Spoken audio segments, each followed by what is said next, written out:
Star Wars 7x7 episode 3037. As Finn said in The Force Awakens, are we really doing this? And yes, we are. We're going to spend a whole story arc with Cassian in prison and having to break out of it, starting with Narkina 5, which is Chapter 8 of the Andor series. Punch it!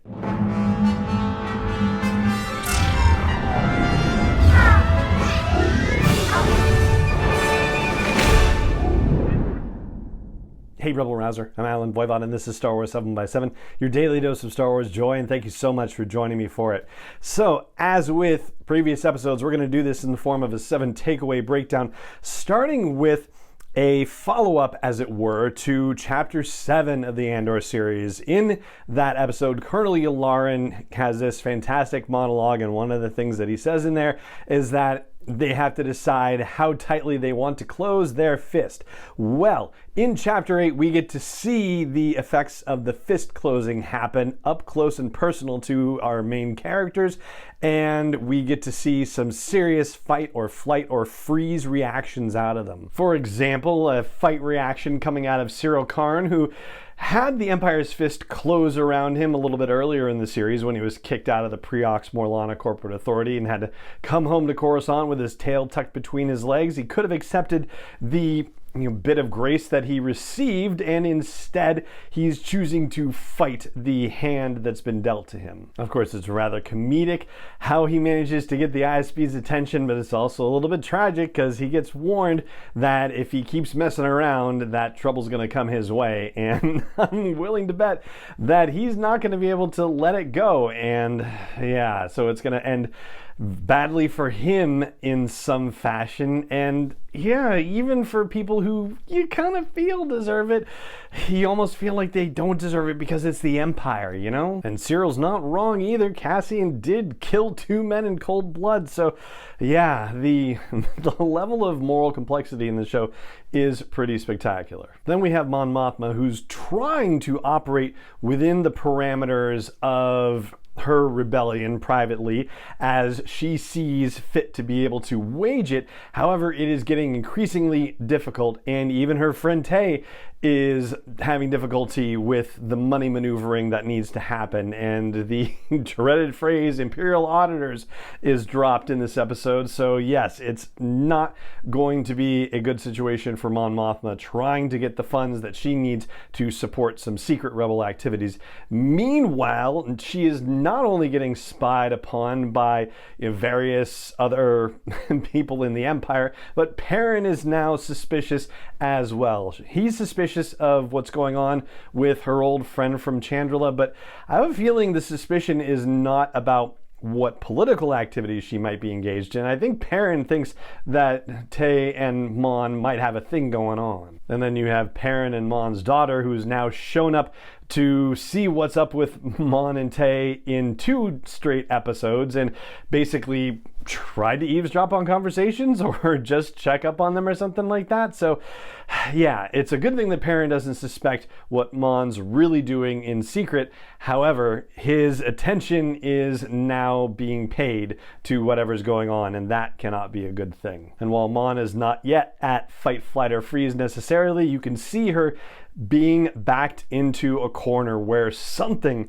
out of those 3 choices is going to happen, and we just don't know which one it is yet. I mean, we know 3 years down the line from this that it's going to be fight, but yeah, how long it takes her to actually get there and whether there are other things that she does in the meantime, that still remains to be seen. Now, for a third takeaway, the identification of a mysterious character called Axis is happening here. Axis is, of course, a reference to Luthen Rael, even though the Imperial Security Bureau doesn't know that's who Axis is, but they are aware that Cassian was working with someone, and they believe that this someone is connected to all the other things that are happening across the galaxy that seem to be some sort of organized rebel effort in Dedra Meero's eyes. She's, of course, dead on correct about that. And the speed at which she has made this connection is frightening for our heroes, and I think that the danger to Luthen Rael just went up by an order of magnitude as a result of this episode. And Dedra finally seems to be getting the respect that she deserves and has earned with her investigation and pulling all of these disparate pieces of information together. This is one of the things that Denise Goff talked about in interviews prior to the release of the Andor series about her being, one of the smartest in the room, or having to be smarter than everybody else in the room just to be able to get the barest slice of attention. I am paraphrasing here with this. And we have Colonel Yularen here appearing in this episode, who seems to be bothered by her and talking about all this information, even though clearly she's got the best information in the room. And at least Major Pedagaz, oh gosh, name keeps slipping from me. The Major at least, stands up for her, so that's at least cool. And certainly the end result of what happens is that she's given as much leash as she needs to pursue her conspiracy theory. And I don't mean that in a denigrating way, because hey, some conspiracy theories are actually true, Now let's talk about Luthen Rael here as our fourth takeaway. So he is taking some hard steps. He's shutting down the connection to Ferrix, which is a big deal. He's cutting off that whole line of inquiry, even as he lets Vel and Cinta investigate and hopefully assassinate Cassian Andor, since they don't necessarily know where he is, but they've set up shop on Ferrix so they can find out what his deal is. Meanwhile, Luthen and Clea are talking about strategy and what's happening next, and Luthen ultimately goes to visit none other than Saw Gerrera, which is very exciting in this episode. So seeing Stellan Skarsgård and Forrest Whitaker chew the scenery together, I do remember seeing the movie Heat from Michael Mann when it came out, and that was when Robert De Niro and Al Pacino had their first on-screen scenes together, and that was a big deal. I gotta say, I enjoyed this in Andor so much more. Now Luthen, surprise, surprise, is in fight mode, even though he has a bit of a monologue where he calls himself a coward, but he's definitely in fight mode, and so is Saw Gerrera. But the way that they are looking at the fight mode is very different. Saw is still very much an iconoclast. He wants no part of anybody else's idea of war, and Luthen, he's starting to think that we need to come together as a community to be able to fight. So Luthen's already talking about alliances, but as we've talked about in previous episodes, the difference between where Mon Mothma is and how she's trying to wage this secret war versus where Luthen is, Luthen seems to be leaning more toward the way Saw Gerrera wants to do things, but there seems to be a middle ground, because there is a network that Luthen is building, and he's trying to create alliances where he may still be doing some extreme things, but he's trying to get a whole bunch of people together to do that and keep a whole bunch of different operations running, whereas Saw is all about his own thing, and that seems to be it. Now, since I've mentioned Ferrix, let's go to a fifth takeaway, which is what's happening on Ferrix. So Marva is in full fight mode. The fact that she's actually investigating the hotel to see if there's a tunnel system where rebels could infiltrate and do damage to the Imperials there, that much is awesome. And you can see Fiona Shaw's character coming alive with these thoughts of rebellion. It's really amazing acting to watch.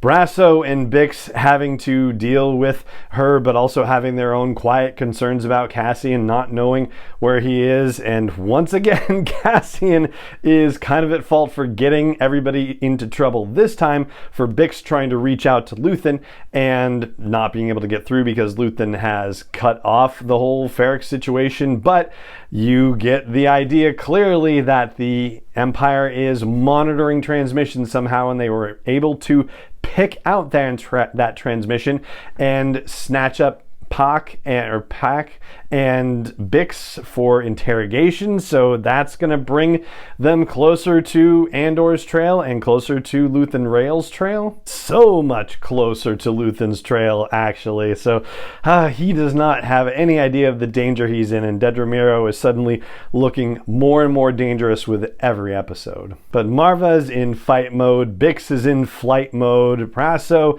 seems to be in freeze mode for the time being, but but I have a feeling that it's not going to last for much longer. And then we get to the hero of our show, Cassian Andor, for the sixth takeaway. I gotta say, that facility where they're taken, it did kind of remind me of the base on Castellon where Star Wars Resistance takes place a bit, but yeah, I don't know if that's actually what it is, but oh my gosh, this sequence of scenes with Cassian, Squid Game meets THX 1138 for all intents and purposes, just shocking and surprising and claustrophobic and panic-inducing. And Diego Luna is just doing such incredible work with even his expressions in all of these scenes. Just every little thing about his performance has just been spectacular, and this episode really brought it to yet another level. I mean, this had like Requiem for a Dream hopelessness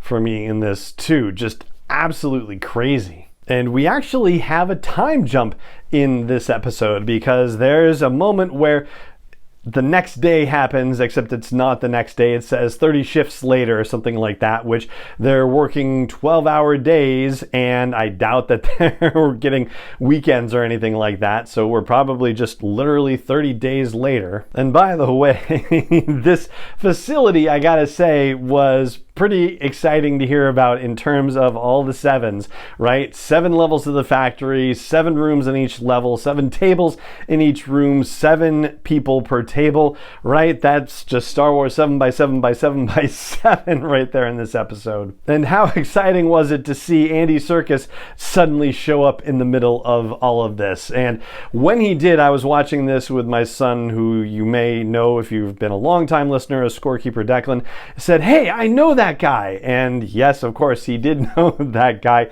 I had to remind him. He's like, "Give me one movie." And I said, "Black Panther." And he's like, "Oh, I know who he is." The gravity that he brings to the role is just fantastic. But already we are sowing the seeds of Cassian's escape. When Cassian is brought to that factory floor to work for the first time, he passes by a station where there are a bunch of unused boots, which means that he won't have to go through that horrible floor shocking situation if he grabs a pair of those. He takes note of the fact that some prisoners are actually speaking via sign language from their transport tubes to prisoners in other transport tubes, presumably from other rooms on the same factory level, and even possibly down to other floors on the factory. And maybe it's just me, but he seems to be giving some deep thought to his prison cell and the routine that involves making the floors electrified versus not electrified, and getting into your cells and out of them. So I'd say it's probably a safe bet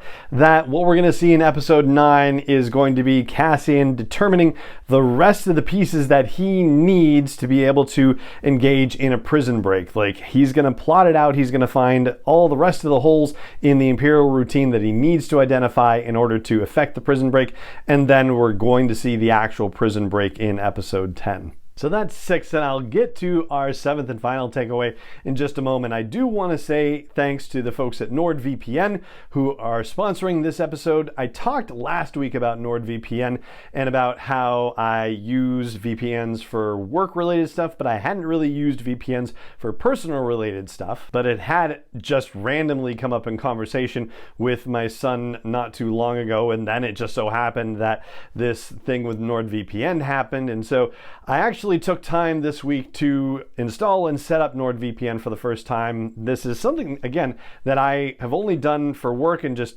had people set it up for me, basically, so it just made it easy.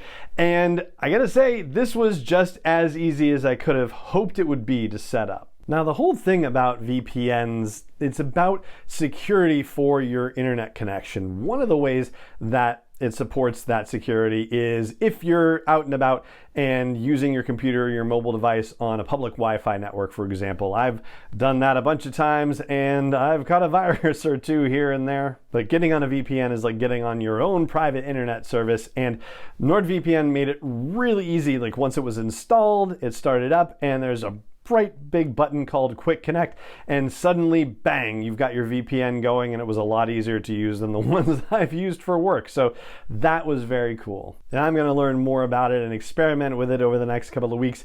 And in the meantime, you can grab your exclusive deal that NordVPN shared with us by going to nordvpn.com/Star Wars 7. So that's nordvpn.com/Star Wars and the number 7. You'll get a huge discount off your NordVPN plan and 4 months free, and it's risk-free because they have a 30-day money-back guarantee. And I'll have that information in the blog post for this episode at sw7x7.com and in the show notes as well. Okay, for that seventh takeaway, I wanted to flag for you a bit of an Easter egg, if you will, but there's a name that gets mentioned in this episode that if you caught it should have made you go, ah, like, you know, the meme of Leonardo DiCaprio from Once Upon a Time in Hollywood going, ah, and pointing at the TV, right? That one, because I totally had that moment, and I hope you had it too. When Cassian is introduced to the prisoners at his table on the factory floor, one of them is named Melshi, and if that name doesn't ring a bell, then I'm happy to tell you that Lieutenant Melshi is the leader of the Scarif Rebel Pathfinders that go out and drop all the charges onto the various places and help distract the stormtroopers from the Rogue One incursion at the very end on Scarif. And so that makes me wonder if Cassian's going to get some help with this jailbreak plan and whether the two of them are going to be working together for the rest of the series when they head into the finale. But yeah, other mysteries that will be solved in just a couple of weeks.